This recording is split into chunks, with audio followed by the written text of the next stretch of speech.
Alô, moçada, vamos começar aí o nosso trabalho com as dicas para o Enem. A todos nós, os brutos aqui da Química, para resolver as questões do Enem e vamos ao desafio, porque desafio é o que move a gente, certo?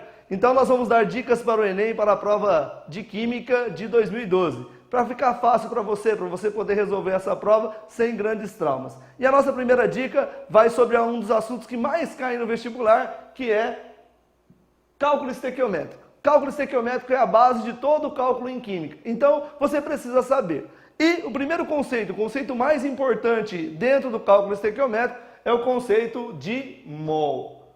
Mol é uma constante, é uma palavra que expressa um valor que é sempre o mesmo. Infelizmente, a sua mãe, a sua avó não pôde ensinar para você o que era um mol. Provavelmente porque eles não tiveram contato com isso. Mas ela te ensinou algumas constantes, como que uma centena é 100, que uma dezena é 10. Palavras que expressam valor constante. Mandou você ao supermercado comprar uma dúzia de ovos e você foi lá e trouxe 12 ovos. Se ela mandasse você comprar uma dúzia de bananas, você não iria mudar o valor, continuaria sendo 12, mas agora 12 bananas. Então, um mol, assim como uma dúzia, é uma palavra que expressa um valor constante, chamado de constante de Avogadro. A constante de Avogadro tem um valor fixo, que expressa a quantidade de partículas em uma certa quantidade de matéria. Esse valor em partículas é 6,02 vezes 10 a 23 partículas, 602 sextilhões de partículas. Um número imensurável, imensamente grande. Tá? Então, a gente tem aí um número muito grande. Para quê? Para trabalhar com partículas muito pequenas. Átomos, moléculas, íons. E você vai ver que esse número vai ser de grande importância para a sua resolução de questões de estequiometria. Um mol também pode ser expresso em massa. Ao invés de número de partículas, eu posso expressar um mol em massa. Essa massa é denominada de massa molar. Massa molar que se refere a um mol. A massa molar é calculada pela fórmula do composto. O examinador te dará a fórmula e te dará a massa de cada elemento, para que você possa chegar ao valor da massa molar. No caso de um gás, e somente para gases, nós teremos volume molar, que é o volume ocupado por um mol de um gás em determinada condição de temperatura e pressão. Normalmente, CNTP, condições normais de temperatura e pressão. Nas condições normais de temperatura e pressão, temperatura de 0 graus Celsius ou 273 Kelvin e pressão de 1 atm, o volume molar é 22,4 litros por mol. Sempre para 1 mol, ok? Então vamos para as relações estequiométricas na reação química. Normalmente, na questão do vestibular, vem uma reação para que você calcule as quantidades de substâncias envolvidas na reação. E nós teremos então umas relações reacionais. Como resolver uma questão de estequiometria onde você tem uma reação? Primeiro, escrever e balancear a equação. Normalmente a questão vem para você nesse estilo. Acompanhe comigo.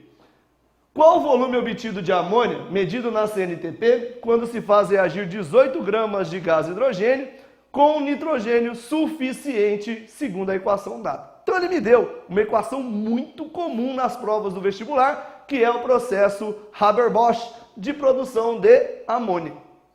Quando eu olho para a equação, eu percebo que ela não está balanceada. Como que eu sei que ela não está balanceada? Porque de um lado eu tenho 2 nitrogênios e do outro lado eu tenho apenas 1. De um lado eu tenho 2 hidrogênios e do outro lado eu tenho 3. Então eu vou balancear a equação, ok? Vou igualar o número de átomos dos dois lados. Faz comigo, você sabe, isso é muito simples.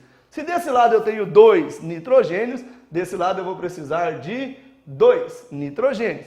Aí 2 nitrogênios desse lado, 1 vezes 2, 2 nitrogênios do outro lado. Balanceei o nitrogênio. Agora falta eu balancear o hidrogênio. Quando eu coloquei o 2 aqui, eu passei a ter 6 hidrogênios. Então do lado de lá eu preciso ter 6 hidrogênios. Como é H2, eu vou multiplicar por 3. Agora, fiz o primeiro passo para resolver a minha questão de estequiometria. Vou para o segundo passo. No segundo passo, nós teremos que marcar as substâncias a serem utilizadas para resolver o problema. Como é que eu vou saber quais são as substâncias que eu vou utilizar para resolver o problema?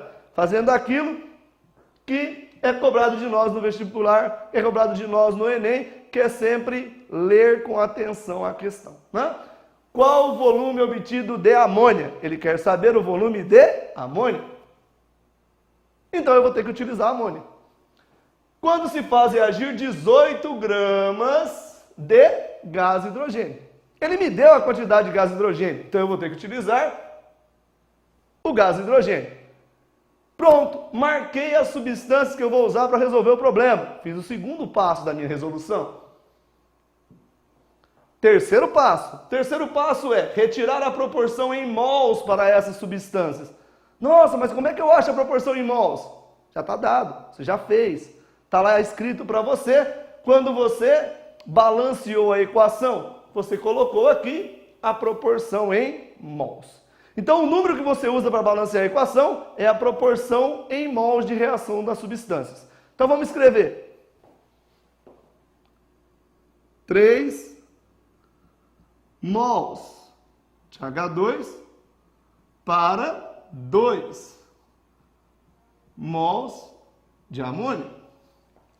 3 mols de H2 para 2 mols de amônia. Nossa proporção em mols. Fizemos aí o terceiro passo da resolução.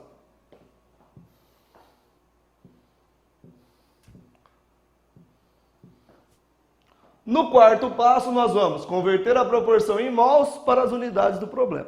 Como é que eu vou saber quais são as unidades do problema? Voltamos àquela questão importante. Leia com atenção, né?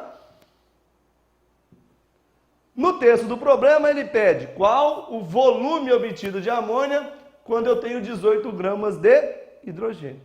Então, a quantidade de hidrogênio está em gramas. Aqui, ela está em mols, eu tenho que passar para gramas. Lembra? Relação mol, gramas, mol, massa molar. Vamos fazer a massa molar.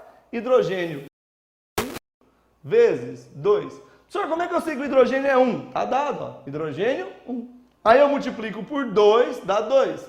Vezes 3 mols, eu tenho 6 gramas de hidrogênio. 6 gramas de hidrogênio é o mesmo que 3 mols de hidrogênio, em massa.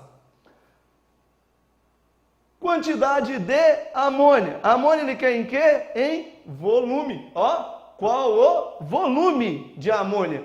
Se ele quer amônia em volume, eu tenho que passar esses 2 mols para volume. Como é que eu faço? Olho nos dados. Volume molar, 22,4 litros por mol. Cada mol, 22,4 litros. 2 mols, 44,8 litros de amônia. Sendo assim, eu fiz o quarto passo da resolução. Só falta um para a gente concluir essa questão. Utilizar a quantidade fornecida para montar a regra de 3 e resolver a questão. Uma coisa que sempre preocupa a gente é que o examinando, ele fica muito ansioso em usar a quantidade que foi fornecida. Perceba que é a última coisa que você vai utilizar. Depois que você estiver quase concluindo o problema, é que você vai utilizar a quantidade que ele te deu para concluir a sua resolução, ok? Então nós temos aqui 18 gramas de hidrogênio embaixo de gramas de hidrogênio. X embaixo do que eu quero saber, que é o volume de amônia, ok? Para ficar mais fácil, já que você não pode ficar fazendo muita conta e perder tempo, simplifique. 6 e 18 são múltiplos de 6. 1 e 3. Ok? 1 vezes x, x.